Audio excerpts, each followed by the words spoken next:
Hello again. Still in California, both physically and wine-wise, West Coast, let's say wine-wise. The weather is a little bit better, not raining anymore, but it's still cold, so we're gonna stay inside for now. Tonight we have two red wines, and this is not, a contest or a comparison because they're two very different wines, a Pinot and a sort of Bordeaux blend. And we're going to talk a little bit about each. I just going out to dinner with another couple, and I thought it would be a great opportunity to introduce my friends to these two wines that I really like very much. These two winemakers that are two of my favorites. And with two different red wines, you can sort of enjoy different things, and each one separately without sort of being confused between the two, let's say. And they will go with different types of food, and we think it's just I think it's going to be really a good experience from that point of view. So let's start with the Pinot, which is by my friend Ayoub.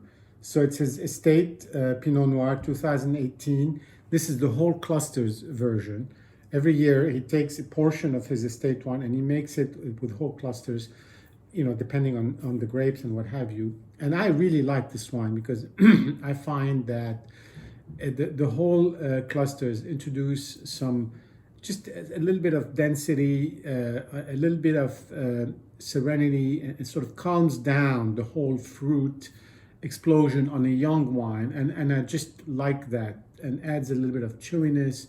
It doesn't really add any bitterness, despite some of the sort of what people say on that, at least to me.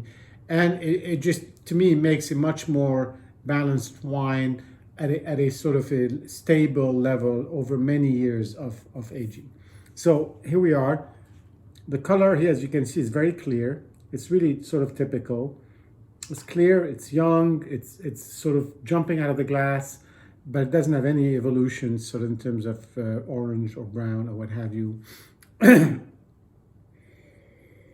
the nose, it's got that typical orange peel carried by a whiff of alcohol, even though it's not a very alcoholic one. I mean, you smell the alcohol, but it's not overwhelming. And that fruit is a little bit more on the raspberry side of things. So not super sweet, a little bit tart.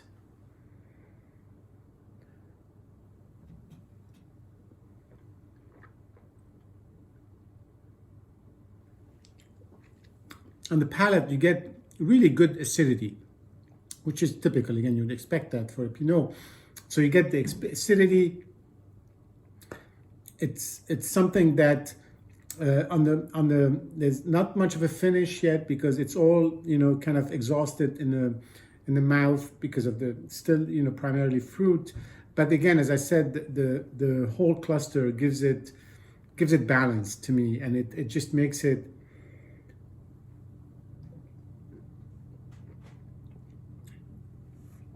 It adds another layer, makes it more complete, more complex. It's really very, very enjoyable as a young wine. And I think it's something that will be equally enjoyable in 10 years. Hopefully, I'll still have some left by then because we seem to be really going through them. Beautiful wine as ever, and I hope our friends appreciate it. Let's go to the second wine now, which is by Realm, another one of my favorite producers in Napa, and this is their Tempest 2014. So Tempest is a Merlot-based blend, over 65%, 60% Merlot, and then Cabernet Sauvignon for like maybe 30%, and a little bit of Petit Verdot to top it off. And this is really the wine that has made me like Merlot again, like love some instances of Merlot. This is Merlot made when it's coming together well in the right place by the right people. It's just really got a sort of, it's a success of its own assemblage. 2014 was a great year in Napa, as a lot of people know, so there's nothing to worry about from that point of view. If you're looking at the color, here it's really very deep, very dense. It's a sort of deep red, I think, Merlot that you get in a sort of on the right bank, in Bordeaux. And so no surprises there. On the nose, it's just it's just very, it's very voluptuous. It's like this cassis and blackberries, but really on the soft, fruity side. No acidity, but not too sweet either. Almost in this creaminess. And again, I don't know how I'm getting all this on the nose, but that's what it makes me think about. And the Ram wines have always had a knack to really develop just the perfect balance between being having the richness and the voluptuousness without being too much, without being too sweet, without being, you know, this sort of kind of really overbearing sometimes Napa fruit that you get.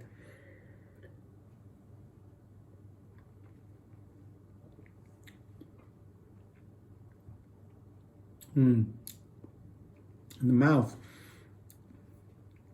the acidity and the tannins are in great balance. So there's really, it's a good, just feels like everything is just working so well together. It creates a little bit of that creamy sensation. It's almost chocolate cream. So it's not bitter, sort of semi-bitter chocolate. It's more sort of, again, almost like a 50-50 chocolate, but it's got that richness and that creaminess. It's got the fruit, as I said, the finish just goes on, and it is just finish because I think it's just filled your mouth so much that it doesn't really go away.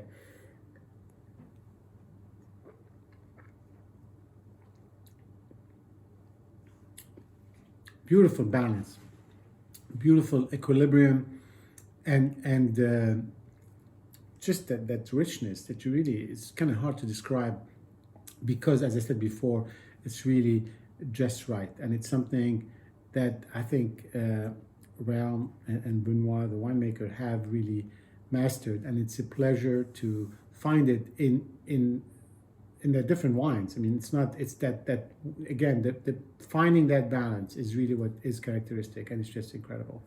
Cheers. Hope everybody enjoys this tonight, and then we'll see you soon.